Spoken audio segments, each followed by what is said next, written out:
በጣም አመሰግናለሁ። አሰላሙ አለይኩም ወራህመቱላሂ ወበረካቱ።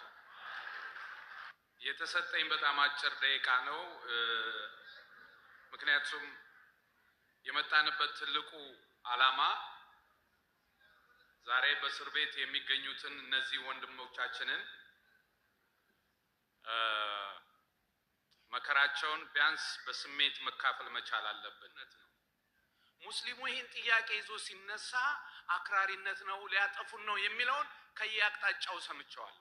ዛሬም በእናንተ ፊት ደግሜ እናገራለሁ። የኢትዮጵያ ሙስሊም አክርሮ ጎራዴ ይዞ ቢመጣ ከወያኔ ጥይት የሙስሊሙን ጎራዴ መርጣለሁ እኔ።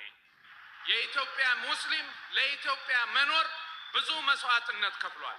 ስለዚህ በጋራ ቆመን የነዚህ ነፃነት ማለት የነስክንድር ነፃነት የኢትዮጵያን መንግስት በዚህ አጋጣሚ መፍታት ብቻ አይደለም፣ እነዚህን ኢትዮጵያውያን መፍታት ብቻ ሳይሆን ላደረሰባቸው በደል በይፋ ይቅርታ እንዲጠይቃቸው ነው የምጠይቀው።